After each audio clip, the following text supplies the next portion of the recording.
Okay, सो यहाँ पे हम लोग को पढ़ना है basically accounting for GST. Now what is accounting for GST? जैसे कि हम लोग बात करेंगे जनरल एंट्रीज की, कि जब जीएसटी से रिलेटेड जो भी परचेज सेल्स होती है उसके रिगार्डिंग क्या एंट्रीज की जाती है। तो यहाँ पे जाहिर सी बात है accountants will play a major role in implementation of GST all over India. जाहिर सी बात है अकाउंटेंट का बहुत इंपॉर्टेंट रोल है यहाँ पे, as they will bear the 100% responsibility of maintaining books of accounts on day to day basis. जाहिर सी बात है जो अकाउंटेंट होते हैं is totally responsible to maintain the books of accounts on daily basis. तो डेली बेसिस पे आपको अकाउंट्स मेंटेन करना पड़ता है। Let us discuss all accounting entries. यहाँ पे लगभग हम सारे के सारे अकाउंटिंग एंट्रीज सब डिस्कस करेंगे। Accounting entries pertaining the purchase sale supply of goods and services और बोथ। तो यहाँ पे बेसिकली हम लोग परचेज सेल्स सर्विसेज हो गए चाहे गुड्स हो गए उसकी एंट्री समझेंगे विद जीएसटी, कि जीएसटी के साथ हमें एंट्रीज कैसे करनी है।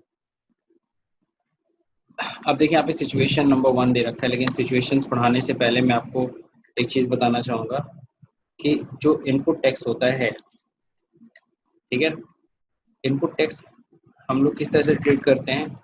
इनपुट टैक्स हम लोग ट्रीट करते हैं करंट एसेट जैसे। सो इसका बैलेंस क्या होता है, इसका डेबिट बैलेंस होता है।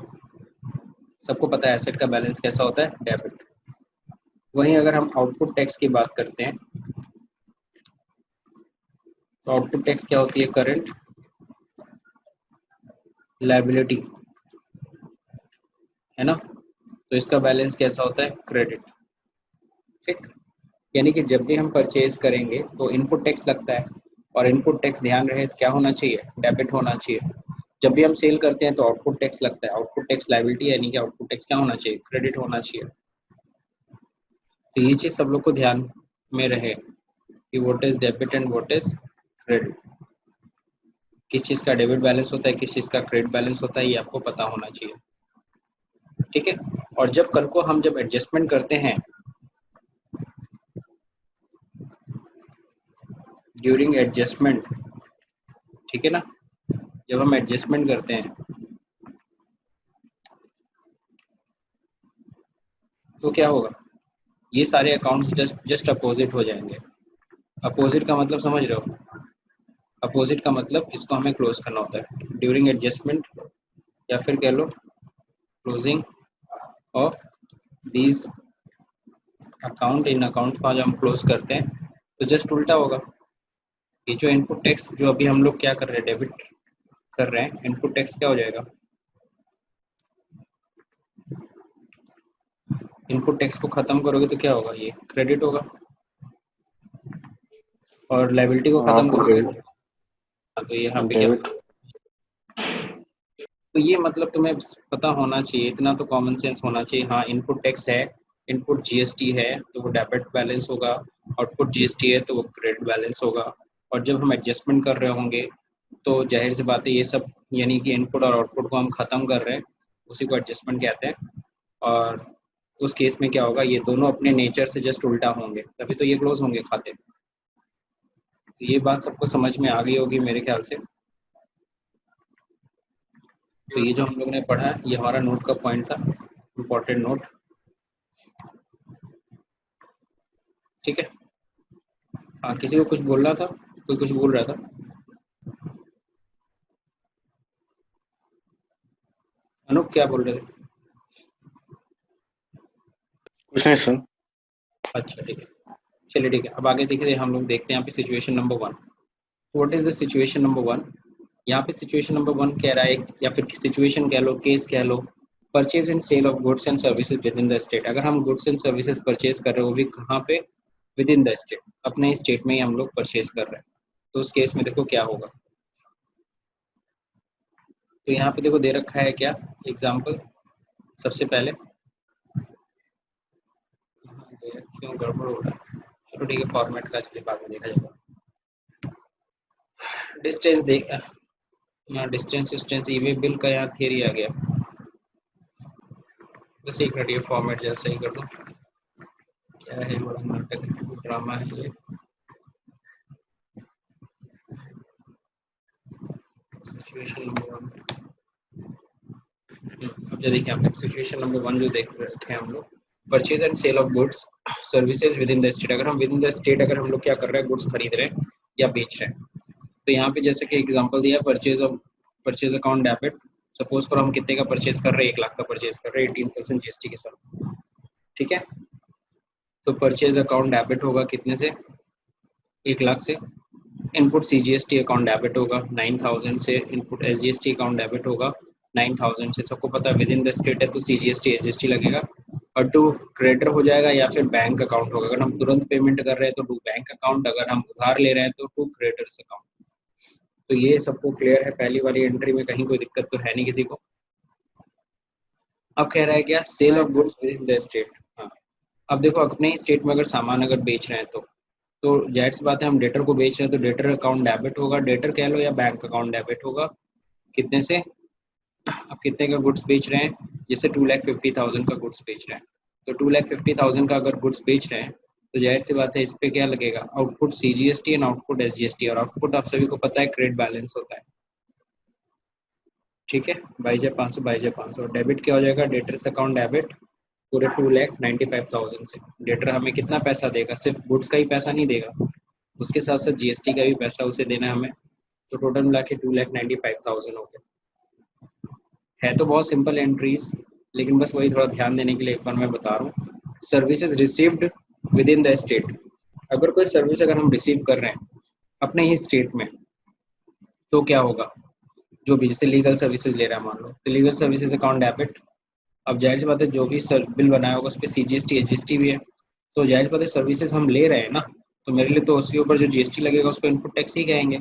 इनपुट सीजीएसटी 3600 रुपये, input SGST 3,600 rupees finally. Total two bank account हमने पे कर दिया, यहाँ पे दिखा रहा है। और अगर उधार होता है तो टू क्रेडिटर हो जाता है 47,200 रुपीज़। अब क्या है, purchase of capital goods within the state. अगर हमने कैपिटल गुड्स खरीदा है, कैपिटल गुड्स सब लोग समझते हो, कैपिटल गुड्स किसे कहते हैं भाई, कोई बताएगा? अपने बिजनेस के लिए कोई सामान। सर बिजनेस के लिए, लॉन्ग टर्म पर्पस के लिए, जो बिजनेस के लिए यूटिलाइज हो, लेकिन उसको लॉन्ग टर्म बेचा अर्निंग नहीं के जाता, हाँ, कोई भी बेचा चीज नहीं जो जाता। कोई भी चीज जो हम अपने बिजनेस में क्या करते हैं, कैपिटलाइज करते हैं, उसी को हम लोग क्या कहते हैं, कोई भी चीज जो अपने बिजनेस में कैपिटलाइज कर रहे हैं उसी को हम लोग क्या कहते हैं, कैपिटल गुड्स। कैपिटलाइज मतलब उसको हम अपने बिजनेस में यूज करेंगे, उसको सेल नहीं करने वाले हैं, उससे हम और यस सर, प्रॉफिट कमाने वाले हैं। अपने बिजनेस को बढ़ाने के लिए हम उस एसेट को खरीदे। जैसे सर अगर कैपिटल फॉर गुड्स एग्जांपल जैसे कोई व्हीकल हो गया, एसी हुआ या कंप्यूटर हो बिल्कुल गया, मशीनरीज हो कोई गए, मशीनरी खरीद रहे हैं तो वो हमारे लिए कैपिटल गुड्स हुआ। तो आप सभी यस लोग को सर, बता दूं, कैपिटल गुड्स भी अगर आप खरीद रहे हो उसके ऊपर भी जो जीएसटी आपने दिया है उसकी भी आईटीसी आपको मिलेगी, तो उसका भी इनपुट टैक्स बकायदा दिखाइए। कैपिटल गुड्स अकाउंट डेबिट कितने का खरीदा, सपोज 1 लाख का, उस पर 18% जीएसटी, तो CGST input debit 9,000, SGST input debit 9,000 to creditors 1,18,000। Sir capital goods purchase करेंगे तो एंट्री में कैपिटल गुड्स के नाम से अकाउंट खोलेंगे कि उस नहीं, जो मशीन का नाम होगा, मशीन का नाम वो सब हम लोग ओपन करते हैं। फिर आपका जीएसटी में टाइप पूछता है ना, उस समय टाइप में आप पकड़ा दोगे क्या, capital goods, category of goods में, यस उसमें आता है ऑप्शन। तो कहने का मतलब क्या है, ये तो आपको समझ में आ गया। अब अगर आप लोग देख रहे होगे, अब एडजस्टमेंट की बात कर रहे हैं। जब एडजस्टमेंट की बात कर रहे हैं तो आपको मैंने बता रखा है कि जितने भी इनपुट हैं डेबिट होंगे उसको क्रेडिट करके खत्म करना है, और जो आउटपुट टैक्स लायबिलिटी है उसको डेबिट करके क्लोज करना है। तो एडजस्टमेंट जब करते हैं ना तो ये ध्यान रखिएगा, आउटपुट हमें पता है हमारे पास कितनी लायबिलिटी है, हमें 22,500 रुपये यानी टोटल मिला करके कितना देना है हमें, 45,000 रुपीज़ हमें पे करना है गवर्नमेंट को। लेकिन हमें पता है हमने जो इनपुट कर रखा है, इनपुट टैक्स जो हमने पे किया है वो उसमें से रिड्यूस होगा, ठीक है। तो रिड्यूस करेंगे तो हम लोग क्या करते हैं, सबसे पहले इनपुट का अमाउंट जोड़ लेते हैं। इनपुट का अमाउंट है कितना, इनपुट सीजीएसटी का कितना है, 9,000 रुपये। इनपुट यहाँ पे भी सीजीएसटी 3,600, कितना हो जाएगा, 9 और 3 12,600, और फिर यहाँ पे 9,000 है, 12 9 21,600, ठीक है। 21,600 रुपये इनपुट है, तो 21,600 हम इसमें से रिड्यूस कर लेंगे, किसमें से, आउटपुट टैक्स में से। तो आउटपुट टैक्स देखो खत्म कितने से हो रही है, 21,600 से। तो आउटपुट सीजीएसटी मेरे पास है कितना, 22,500, लेकिन इसमें से इनपुट हम रिड्यूस कर ले रहे हैं, खत्म कर दे रहे हैं, कितना, 21,600 रुपये। तो आउटपुट सीजीएसटी को डेबिट कितने से किया गया, देखो ध्यान से, 21,600 से। आउटपुट एसजीएसटी को भी डेबिट किया गया कितने से, 21,600 रुपये से। टू इनपुट सीजीएसटी, इनपुट 21,600 पूरा खत्म, टू इनपुट एसजीएसटी पूरा खत्म, 21,600, ठीक है। यानी इसका जो बैलेंस है इनपुट, इनपुट तो टोटल नील हो गया, लेकिन सीजीएसटी एसजीएसटी में अभी बैलेंस दिख रहा है 900 रुपये। अब वो 900 रुपये हम लोग बैंक के द्वारा पेमेंट कर देंगे। Output CGST 900 rupees debit, output SGST 900 debit to bank account. इन एंट्रीज में कहीं किसी को कोई दिक्कत? No sir. नहीं सर, इसमें तो सर पेमेंट करने का है। हेलो, हाँ, अगर वहीं सर हमको आईटीसी मिलती तब क्या करते हैं? तो आईटीसी तो हमने ले लिया ना, ले लिया पूरा। और अगर सपोज करो इनपुट टैक्स तुम्हारा आईटीसी एडजस्ट तो कर रहे हैं ये टीचरे। हाँ, ये वाला जो एडजस्टमेंट मतलब ये तो अभी भी आउटपुट का बचा हुआ है ना? हाँ, आउटपुट टैक्स बचा हुआ था यहाँ पे ना, आउटपुट जो बचा वो पेमेंट कर दिए। देखो यहाँ पे मैं दिखा रहा हूँ, यहाँ पे चलो यहाँ पे शो कर देता हूँ। इसमें अगर टैली के अकॉर्डिंगली अगर देखोगे करंट बैलेंस, तो यहाँ दिखेगा कितना, 900 रुपीज। कैसे 900 दिखेगा, क्योंकि देखो आउटपुट था कितने से, क्रेडिट था 22,500, डेबिट कितने से तुमने किया है, 21,600 रुपये। तो अभी भी इसका करंट बैलेंस शो करेगा कितना, 900 रुपीज, ठीक है। जबकि आउटपुट इसका कितना दिखेगा, इसका भी 900, ये भी 900। समझ रहे हो? Yes sir. और यहाँ पे टू इनपुट जो किया है ना, इसका जो करंट बैलेंस होगा वो क्या दिखेगा बताओ? मान सर जीरो है। तो करंट बैलेंस 0 हो गया, ठीक। बस यही पॉइंट आपको समझना है। देखो सिंपल सी चीज होती है, मैंने स्टार्टिंग में जब आप लोग को अकाउंट्स पढ़ाया था तो बार बार समझाता था, debit credit is use for plus and minus. Debit credit किस लिए यूज होता है, प्लस और माइनस के लिए, बस और कुछ नहीं। तो आपने देखा पहले आउटपुट क्रेडिट हुआ, फिर हमने उसे डेबिट करके क्लोज कर दिया। तो डेबिट दो जगह दिख रहे हो आप, पहली जगह डेबिट हो रहा है जहाँ इनपुट से लेस कर रहे हैं उसको, दूसरी जगह हम डेबिट कर रहे हैं तो उसे बैंक से यानी कैश पेमेंट कर रहे हैं, ठीक। और आप सभी लोगों ने पढ़ रखा है, प्रैक्टिकली देखा है कि आउटपुट टैक्स को हम दो तरीके से पेमेंट करते हैं। पहले इनपुट टैक्स से पहले एडजस्ट करके यानी पेमेंट कर रहे हैं, दूसरा नंबर हम लोग किससे कर रहे हैं, अगर कुछ भी बैलेंस रह जाता है देन हम कैश पेमेंट करते हैं चालान के थ्रू। अब सिचुएशन नंबर 2, अभी तक तो हम लोग विद इन स्टेट की बात कर रहे थे, जब हम स्टेट के अंदर ही परचेज कर रहे थे। अब कह रहा है purchase of goods within the state and sale outside the state. अगर हम परचेज करें अपने स्टेट में और सेल करें दूसरे स्टेट में तो क्या होगा, या देखिए परचेज जब हम लोग करते तो एंट्री तो क्लियर है सबको, परचेज विद इन स्टेट कर रहे हैं, परचेज अकाउंट डेबिट 1 लाख का, सीजीएसटी एसजीएसटी 9,000 रुपये, टू क्रेडिटर्स 1,18,000 सेम है। Sale of goods to outside the state, तो यहाँ पे डेटर अकाउंट डेबिट 2,95,000, सेल कितने का है, 2.5 लाख का है, और टू आउटपुट आईजीएसटी हो जाएगा यहाँ पे 45,000। अब यहाँ एडजस्टमेंट कर रहे हैं, तो आप सभी को पता है आईजीएसटी, आउटपुट आईजीएसटी याद है, आईटीसी सबने पढ़ रखा है, इनपुट टैक्स क्रेडिट मैंने आप सभी लोग को पढ़ा रखा है, आईटीसी चार्ट याद होगा सब लोग को। इनपुट सीजीएसटी सबसे पहले एडजस्ट होगा किसके, आउटपुट आईजीएसटी से, तो इसमें से लेस हो जाएगा 9,000। फिर इनपुट एसजीएसटी भी सबसे पहले लेस होगा किससे, आईजीएसटी से, फाइनली 18,000 पूरा एडजस्ट। तो आउटपुट आईजीएसटी हम क्लोज कर देंगे कितने से, 18,000 से, to input CGST to input SGST. अब बैलेंस जो आईजीएसटी है उसका हम पेमेंट कर देंगे to bank. Anoop? Yes sir. अगर तुम ये दो एंट्री नहीं करना चाह रहे हो, ठीक है, तो एक एंट्री कर सकते हो। एक एंट्री कैसे कर सकते हो, आउटपुट आईजीएसटी हम पूरा 45,000 से डेबिट करें, ठीक है, to input CGST 9,000, to input SGST 9,000, to bank account 27,000। इन दोनों एंट्री को कंबाइन कर सकते हैं ना, यस सर। भाई आप सभी को याद होगा एंट्री को हम्म, कंपाउंड एंट्री करने के लिए डेबिट या क्रेडिट में कोई ना कोई एक चीज कॉमन होना चाहिए ना। Yes, sir. इन दोनों में देखिए डेबिट साइड में कॉमन है आउटपुट आईजीएसटी सीधे 45,000 to CGST to SGST to bank account. तो ऐसे सिंगल एंट्री भी कर सकते हो, लेकिन आप सभी ने पढ़ा हुआ है टैली में, क्योंकि टैली के पॉइंट ऑफ व्यू से मैं यहाँ पे एंट्री सबको दिखा रहा हूँ, क्योंकि याद होगा टैली में हम एंट्री कैसे करते थे, एडजस्टमेंट की एंट्री अलग होती थी, पेमेंट की एंट्री अलग होती थी। अब बात करेंगे सिचुएशन नंबर थर्ड की।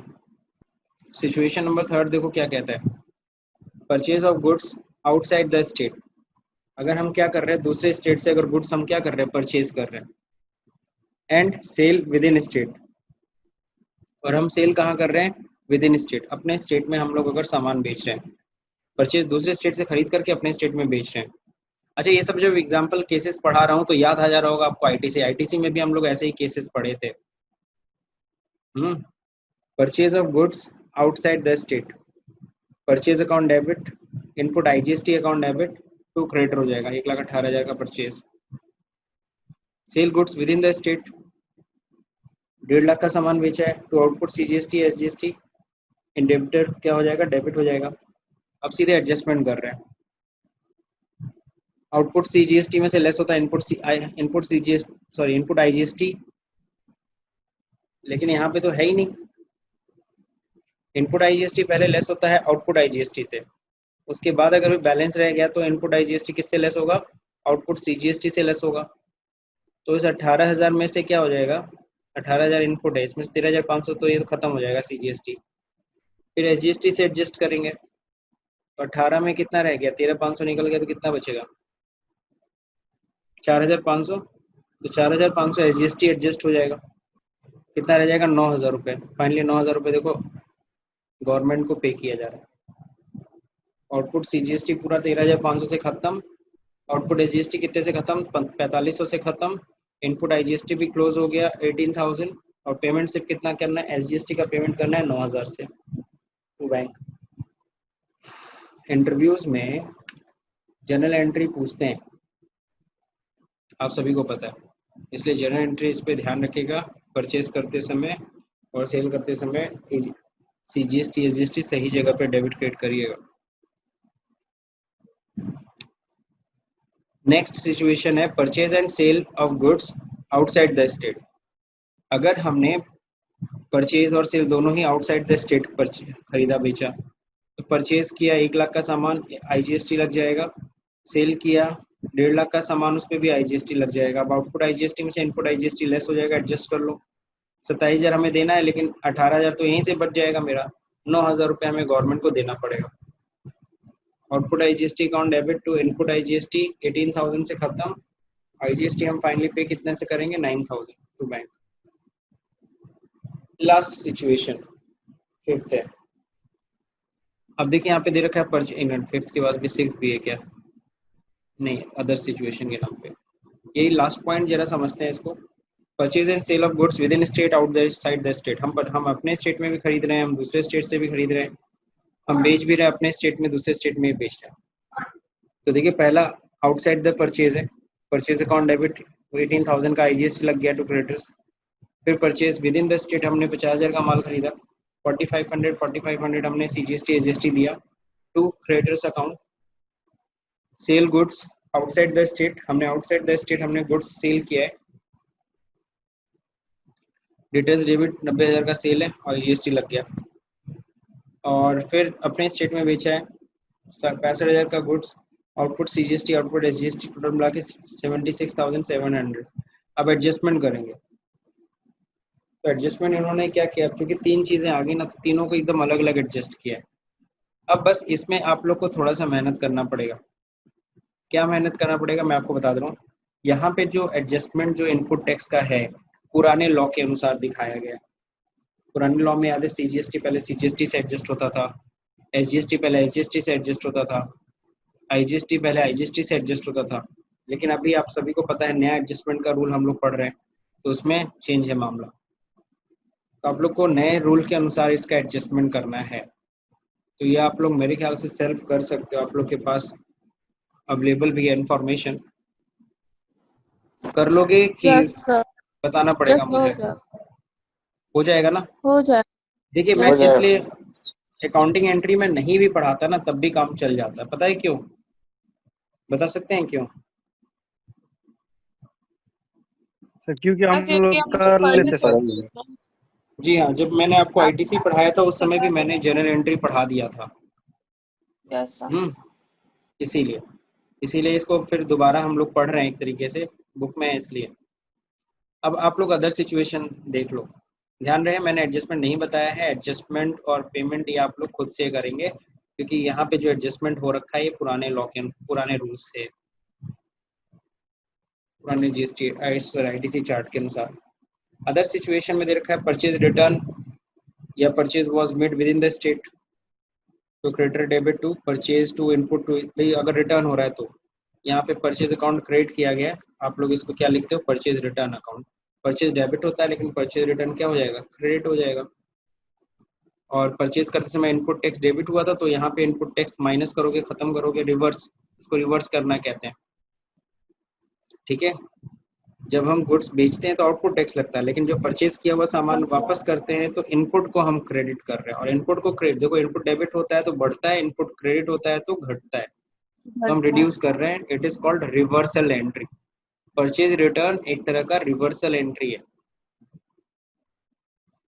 Purchase return, purchase was made outside the state, तो यहाँ पे भी हो जाएगा input IGST credit. Sales return भी सबको क्लियर है, सेल्स क्रेडिट होता है लेकिन सेल्स रिटर्न क्या हो जाएगा? डेबिट हो जाएगा।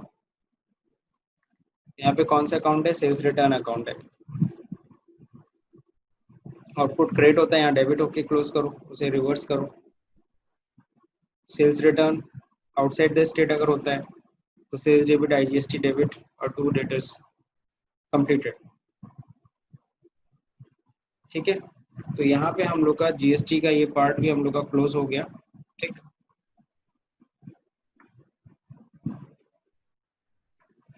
कुछ इंटरव्यू क्वेश्चन है,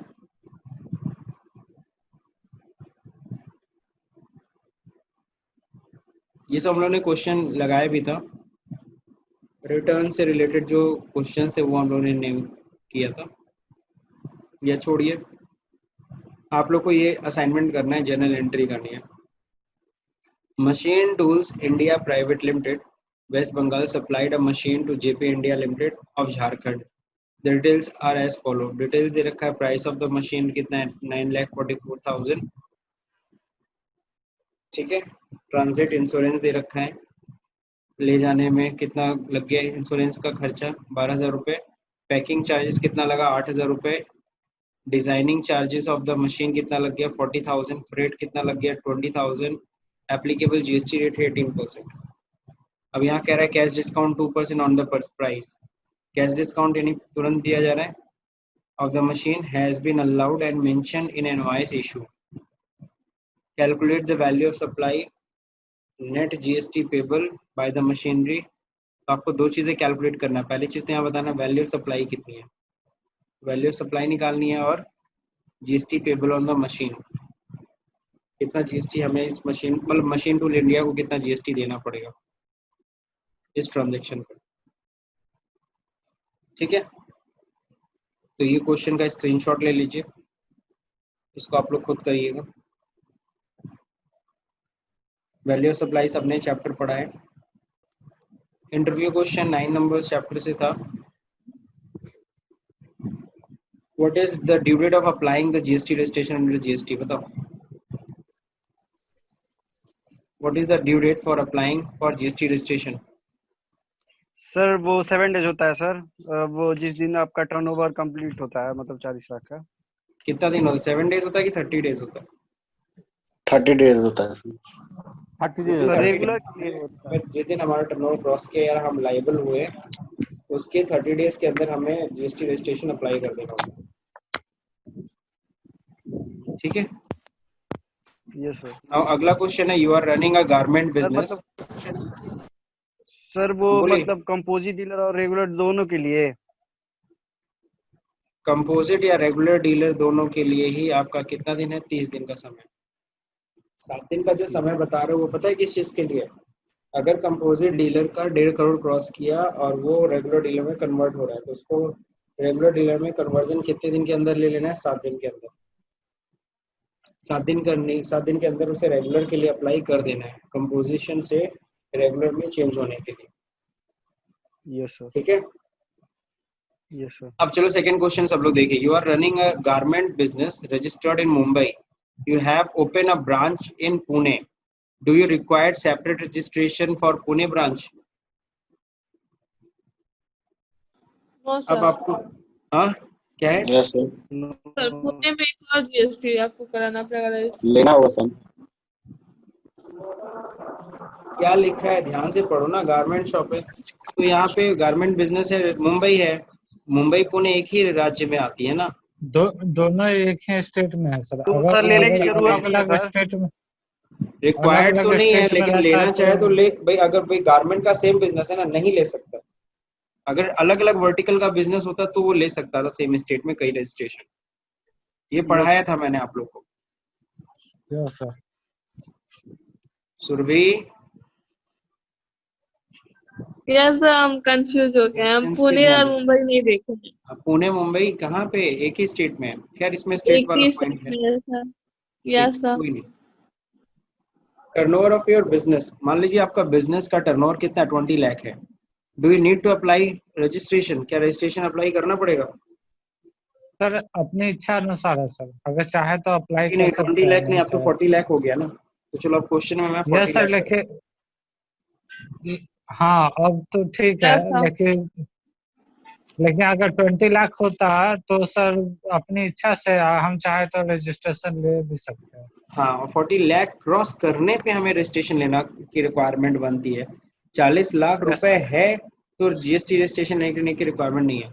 40 लाख जब हमारा क्रॉस करेगा देन हमें 40 लाख 1 रुपया जैसे हुआ हमें जीएसटी में रजिस्ट्रेशन लेना पड़ जाएगा। ठीक है, यस सर। सर सर लेकिन वो सर्विस के केस में तो लेना पड़ेगा सर 20 लाख पे भी। हाँ सर्विस तो यहाँ कुछ नहीं दिया तो हम सर्विस क्यों माने, गुड्स मानते हैं। Yes sir.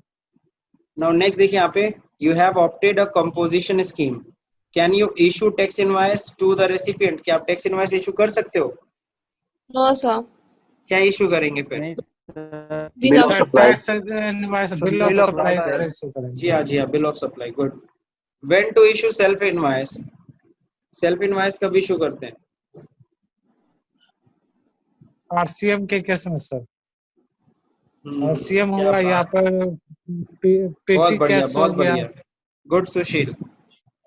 Self invoice yes मतलब खुद ही हमें इनवॉइस बनाना पड़ेगा। जब अगर हम किसी अनरजिस्टर्ड डीलर से अगर गुड्स खरीद रहे हैं, जाहिर सी बात है उस पर जीएसटी हम ही को देना है रिवर्स चार्ज के तहत, तो हमें खुद ही इनवॉइस बनाना पड़ता है अगर हम और अनरजिस्टर्ड डीलर ये से कोई सामान खरीद रहे हैं तो। व्हेन अगर क्रेडिट सर नोट, चाय पानी, सर हाँ, चाय पानी के लिए कस्टमर के लिए चाय पानी भी का भी व्यवस्था कर रहा है तो सेल्फ इनवॉइस अपने ही खुद बनाना पड़ेगा। अगला बताइए, when credit note is to be issued? Credit note कब इशू करेंगे? सर जब सेल रिटर्न होगा। हाँ, या सेल की वैल्यू को, हाँ सेल इनवॉइस की वैल्यू, टैक्स इनवॉइस की वैल्यू को रिड्यूस करने के लिए। ठीक है, यस सर। सेल्स रिटर्न होगा, एकदम सही बोलियो। Is issuance of e-way bill is mandatory? If not, when to issue e-way bill? e-way bill sir mandatory जब होता है। 50,000 से ज्यादा होगा और यस सर। किसी व्हीकल, जब किसी व्हीकल पे जाएगा और 10 मोटर किलोमीटर से व्हीकल, ज्यादा हो। Sir yes. जब किसी मोटर व्हीकल पे जाएगा और 10 किलोमीटर से ज्यादा होगा और और 50,000। Value of goods 50,000। 50,000 से ज्यादा होना वैल्यू चाहिए ऑफ गुड्स 50 तो हजार से ई-वे ज्यादा बिल होना जरूरी है, अदरवाइज नहीं। चाहिए। Yes sir. What sir are एक द बात और मोड्स? पूछना है, जैसे आप कि पूछिए। वैल्यू ऑफ गुड्स अगर 50,000 से ज्यादा है लेकिन इससे नहीं जा रहा है, क्या बोलते हैं, इससे टेम्पो से जा रहा है तो जरूरी नहीं टेम्पू, है। टेम्पू भी वो होता है, मोटर व्हीकल ही टेम्पो है। नहीं मतलब ये मोटर व्हीकल बैलगाड़ी, नहीं सर, बैलगाड़ी से जाता है सर, बैलगाड़ी बैलगाड़ी से हुआ जाता या है। फिर ये कोई नहीं जरूरत होता नहीं है, है, क्या बोलते हैं कोई जो जरूरत नहीं है, नहीं आदमी घींचता है। ई-वे बिल बनाने की जरूरत नहीं है। यस सर। ठीक है, मोटर व्हीकल होना चाहिए। सर क्योंकि मेरे इसमें परिचित में एक देखे हैं, होलसेलिंग का बिजनेस है। अगला क्वेश्चन देखते हैं। ये बताइए अगला question.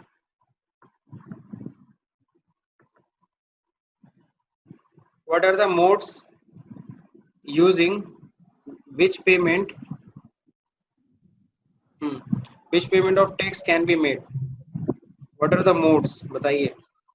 Using which payment of sir tax can be made? Sir online Cash, payment कर सकते हैं और काउंटर पे भी काउंटर पर जाकर। रिसीव पेमेंट, हाँ बिल्कुल सही। ठीक है, तो ये दो पेमेंट है, तीसरा है नेफ्ट आरटीजीएस। ठीक है, सर नेफ्ट आरटीजीएस भी तो ऑनलाइन ही हुआ। हाँ ऑनलाइन हुआ, लेकिन मोड में तो तीन है ना।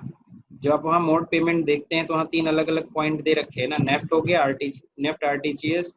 पहला तो है ऑनलाइन बैंकिंग, यानी कार्ड के थ्रू घूम फिर के ऑनलाइन यस सर, बैंकिंग है वो। सेकंड नंबर ओटीसी है, थर्ड नंबर नेफ्ट और आरटीजीएस का रहता है। यस सर। ठीक है, how many ledgers are there for discharging GST liability and what are they? कितने लेजर होते हैं? सर 3 लेजर होते हैं। कौन कौन से? Yes sir, 3 ledger. Sir cash का लेजर होता है, क्रेडिट लेजर होता है सर आईजीएस और लायबिलिटी का लेजर होता है सर। हाँ तो इसको जीएसटी क्लियर लायबिलिटी का लेजर। से बोलिए कि इलेक्ट्रॉनिक कैश लेजर होता है, electronic yes tax liability register होता है, इलेक्ट्रॉनिक क्रेडिट लेजर होता है। दो को लेजर के नाम से बोलते हैं, इलेक्ट्रॉनिक कैश लेजर, इलेक्ट्रॉनिक क्या होता है, क्रेडिट रजिस्टर, क्रेडिट लेजर। लेकिन जो टैक्स लायबिलिटी उसको रजिस्टर बोला जाता है, इलेक्ट्रॉनिक टैक्स लायबिलिटी रजिस्टर। ठीक है, पूरा नाम बोला कीजिए Piyush.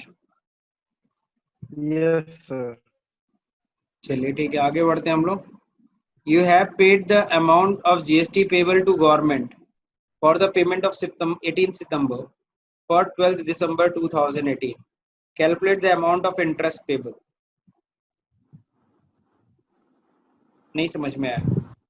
You have paid the amount of GST payable to the government for the month of September 18. ठीक है, तो 18 सितंबर को आपका जीएसटी पेबल था, 12 दिसंबर, हाँ कुछ डेट गलत है क्या? नहीं सही तो है। 18 सितंबर को आपको जमा करना था, बट आप कब जमा कर रहे हो? 12 दिसंबर को। तो कितना समय लेट हुआ? 3 महीना। नवंबर दिसंबर, है ना। अब पूरे डेज काउंट करना पड़ेगा, उस हिसाब से इंटरेस्ट लगाना पड़ेगा। और इंटरेस्ट कितना लगेगा? 18%। कितना परसेंट? 18%। 18% per annum. 18%। बस इसमें क्या अमाउंट दिया नहीं है तो कैलकुलेट क्या करोगे? Which method are followed for submission of GST return? जल्दी बताइए। जीएसटी रिटर्न कैसे होता है? ऑनलाइन होता है कि ऑफलाइन होता है? ऑनलाइन। ऑनलाइन होता है सर। ऑफलाइन ऑनलाइन जीएसटी ही होता रिटर्न है। है ही नहीं। जीएसटी में कोई भी काम ऑफलाइन नहीं होता, सब ऑनलाइन होता है। ठीक है, annual turnover of your business in the preceding year, पिछले साल कितना था? 1.6 करोड़ था। What is the due date of furnishing GSTR 1 for the month of December 2018? बताइए। अगर पिछले साल 1.6 करोड़ था तो दिसंबर का रिटर्न कब फाइल किया जाएगा? जनवरी 20। 20 जनवरी, क्योंकि रेगुलर डीलर है। जनवरी 10 जनवरी। अगर एक 1.6 10 करोड़ जनवरी से 19। 1.6 करोड़ से अगर कम दिया होता तो क्वार्टरली भी फाइल हो सकता था। ये रेगुलर में रजिस्ट्रेशन का हो जाएगा। हाँ, रेगुलर डीलर भी क्वार्टरली रिटर्न फाइल करता है अगर 1.5 करोड़ से कम का टर्नओवर होता है तो। What is the due date of furnishing GSTR 3B for the month of Jan? जल्दी बताइए। सर फरवरी में सर 20 फरवरी। 20 फरवरी। हाँ 3B 20 फरवरी को। और जीएसटीआर 1 कब होता है? 10 या दिसंबर था तो 10 जनवरी। और ये जनवरी का है तो 20 फरवरी। 20 फरवरी। हाँ, यू हैव फाइल्ड जीएसटीआर 1, आपने जीएसटीआर 1 फाइल किया for the month of December 2018 on 9th January. तो दिसंबर का आपने कब रिटर्न फाइल किया GSTR1? दिसंबर का 10 9 जनवरी तक जनवरी। हो जाना चाहिए था, 9 जनवरी को आपने फाइल कर दिया, ठीक है। On 15th January 19, 15 जनवरी को you have found some mistakes in the filed return. 15 जनवरी को आपको पता चला जो हमने रिटर्न फाइल किया था उसमें कुछ गड़बड़ी थी, and decided to file revise return. आप सोच रहे हो चलो रिवाइज रिटर्न फाइल करते हैं। What is the due date of filing the such revise return? Revise return file करने का लास्ट डेट क्या होता है? सर रिटर्न डेट के पहले कभी भी। अरे दोस्तों, रिवाइज रिटर्न फाइल ही नहीं होता जीएसटी में। यस सर, वो हम अगले रिटर्न में सही कर सकते वो हैं। अमेंडेड अगर वाले में ज्यादा जाके बस ठीक कर सकते हैं। अमेंडेड जिस होता है ना, एक अमेंडेड वाला Yes, टेबल sir. होता है, हाँ सर, अमेंडमेंट कर सकते हैं जाके। लेकिन हम तो क्या सर नहीं कर तुरंत सकते। भी तो कर जो सकते रिटर्न, हैं। हाँ, जो रिटर्न हम लोग फाइल कर चुके हैं उस रिटर्न को हम लोग क्या नहीं कर सकते, हम रिवाइज्ड कर ही नहीं सकते, और रिवाइज का फिर कोई ड्यू डेट ही नहीं होता। रिवाइज रिटर्न अमेंडमेंट जीएसटी में होता है। पॉसिबल नहीं है, ठीक है।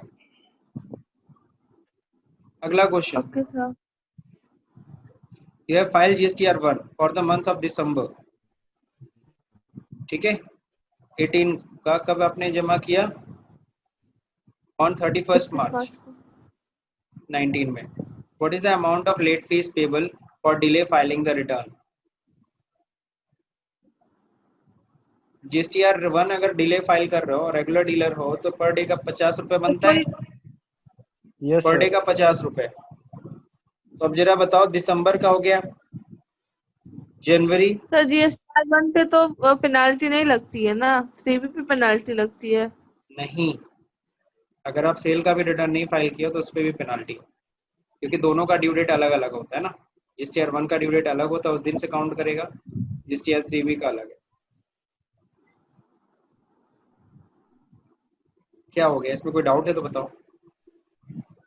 सर मुझे जहाँ तक पता था GSTR1 में पेनाल्टी नहीं लगती है अगर ड्यू डेट पे आप फाइल नहीं करते हो तो। फिलहाल सितंबर तक एग्जाम्प्ट कर रखा है। करंट जो सिनेरियो चल रहा है उसमें सितंबर Yes. तक सारे इंटरेस्ट, सारी फाइन पेनाल्टी छूट कर रखा है। वैसे 50 रुपए पर डे का है, 25 रुपए CGST, 25 रुपए SGST। Yes, sir. आगे बढ़ते हैं। ठीक और है। नील रेट के केस में कितना होता है फाइन? नील रेट रिटर्न अगर डिले फाइल करोगे तो उस पर कितना फाइन होता है, किसी को याद है?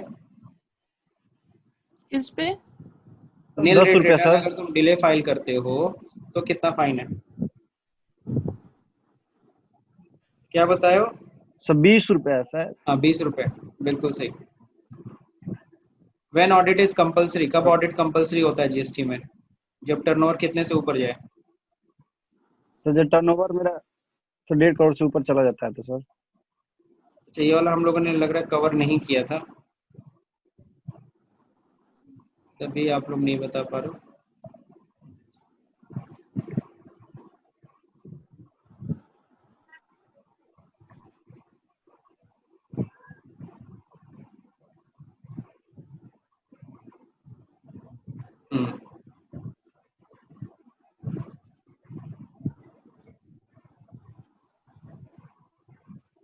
देखो यहाँ पे दे रखा है audit under the GST, CA-CMA से कराना है।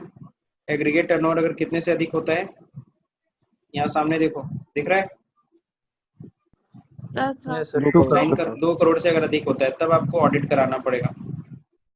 ऑडिट रिपोर्ट किस में जाती है? 9C में, बिफोर 31 दिसंबर। तो पता है एनुअल रिटर्न फाइल करने का लास्ट डेट होता है 31 दिसंबर।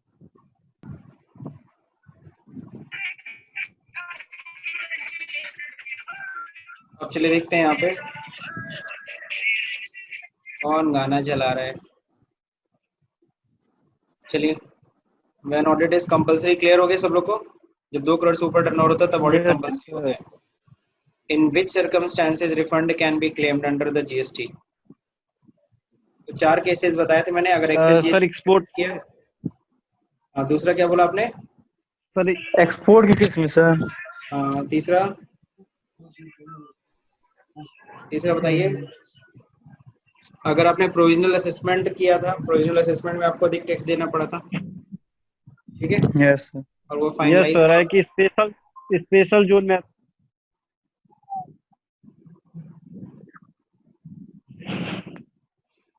क्या बोल रहे थे पीयूष? सर एक था सर, पता नहीं स्पेशल, पता नहीं क्या करके था, उसमें रिफंड वो देना है सर। स्पेशल इकोनॉमिक जोन हो गया। अगर स्पेशल इकोनॉमिक जोन में अगर आप हैं तो उस केस में भी, ठीक है ना, आप रिफंड क्लेम कर सकते हो अगर आपने कोई टैक्सेस का पेमेंट किया है तो। SEZ बोलते हैं ना उसको। With in how many days refund can B Yes, claim, sir. कितने समय के अंदर हम रिफंड क्लेम कर सकते हैं? हाउ मेनी डेज क्या है? 2 इयर्स के। मैक्सिमम तो 2 ईयर है। For online payment of tax you have to visit the following website. किस वेबसाइट पे जाते हो GST का पेमेंट करने के लिए? सर रेगुलर डीलर में मान लीजिए gst.gov.in, कि उसमें जाते। gst.gov.in, Yes, वही sir. चालान क्रिएट होता है ना। Yes sir. अब चलिए देखिए यहाँ पे, to view GST notification you have to visit the following website. GST notification देखने के लिए भी उसी पे जाना है, gst.gov.in Yes, बस। sir. तो कहानी खत्म, पैसा हजम। ओके, तो अभी तक हमने GST की पूरी थ्योरी हमने कंप्लीट कर ली है। तो GST में हम लोगों ने क्या क्या देखा, तो चलिए जल्दी से एक बार देख लेते हैं हम लोग GST में क्या क्या पढ़ चुके हैं। ठीक है, GST में सबसे पहली चीज तो हम लोगों ने इंट्रोडक्शन देखा।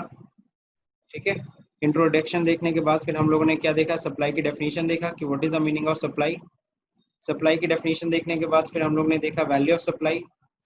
फिर हमने पढ़ा टाइम ऑफ सप्लाई।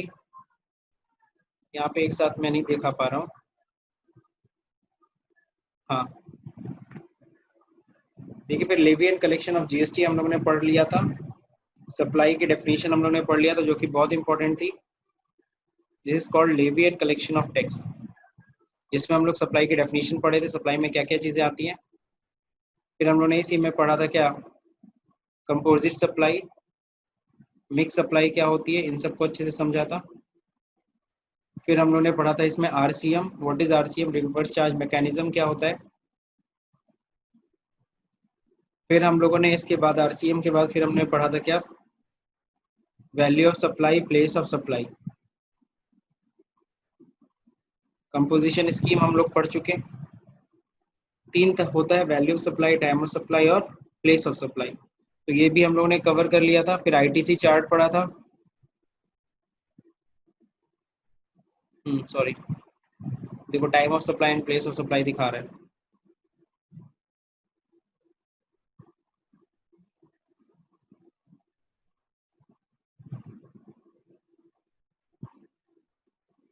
इसके बाद क्या पढ़ा था,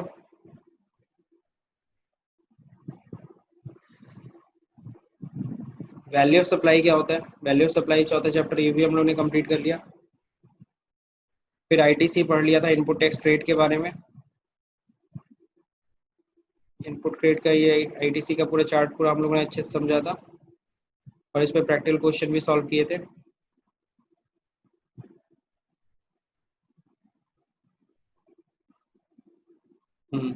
इसके बाद फिर हम लोग जनरल प्रोसीजर में हमने क्या क्या पढ़ लिया, हमने रजिस्ट्रेशन पढ़ लिया, टैक्स इनवॉइस के बारे में, अकाउंट रिकॉर्ड्स के बारे में, पेमेंट ऑफ टैक्सेस, रिटर्न्स के बारे में, ITC matching, auto reversal and refund of tax के बारे में, ई वे बिल के बारे में, ट्रांजिशनल प्रोविजन।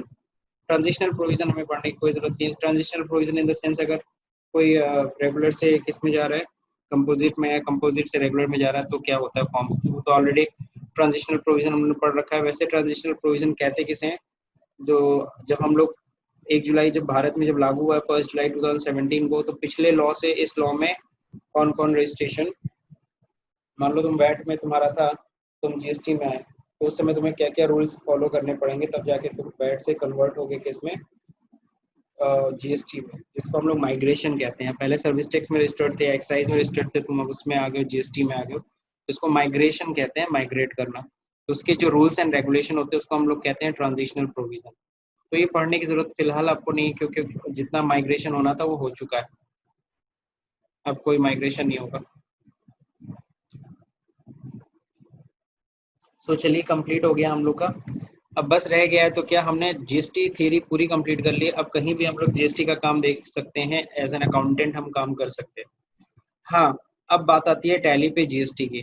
तो टैली पे जीएसटी हम लोग द डे आफ्टर टुमारो से स्टार्ट करेंगे, क्योंकि कल 15 अगस्त है।